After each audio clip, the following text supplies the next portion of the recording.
Now, let's get to New South Wales here, and I'm mindful that everyone around the rest of the country is going, oh, so it'll be quick.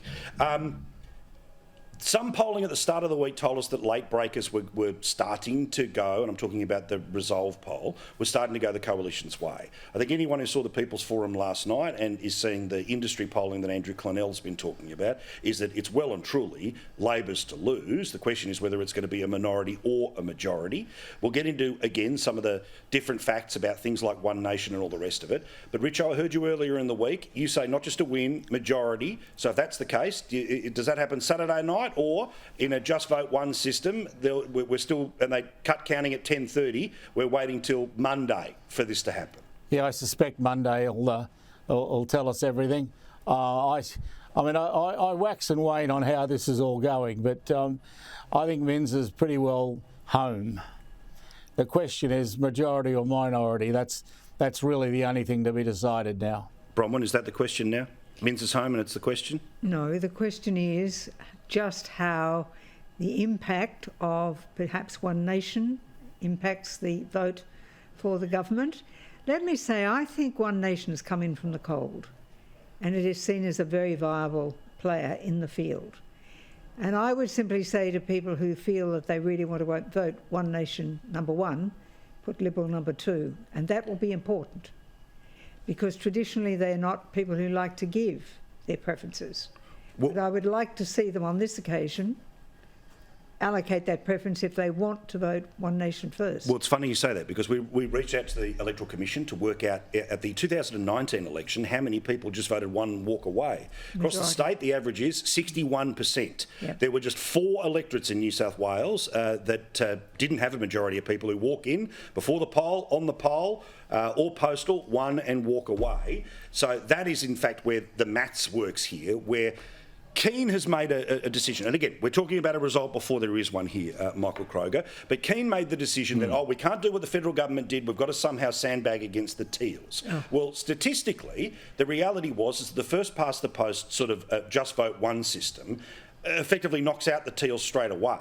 The spending caps puts one hand behind their back to not do what they did at the federal election. Surprise, surprise, in northwestern and western Sydney and regional New South Wales, Mark Latham and One Nation running hard on things like education, as we're about to show you according to that industry polling, is seeing them high single digits or high teens or high 20s or even higher in lots of state seats around the joint. And when they only won last time with, I think, 41% of the primary vote, and the majority of people are going to walk in and just vote one, the biggest bite that will come out of it will be One Nation, and it'll be because Matt Keane chose to fight to the left, not to guard the right. Well, mate, first thing I'd say is that I agree with Bronnie. I think Latham has legitimised One Nation in a way that Pauline couldn't, because of the origins of Pauline's party, and we all know what that was. Latham is in no way associated with any issues or policies which are based on, criticising people's religious backgrounds or from whence they came. So Latham has a legitimacy and a credibility in things like education, Western Sydney, etc. We know Latham's brand. It's very strong in all of those fields, and those issues are resonating.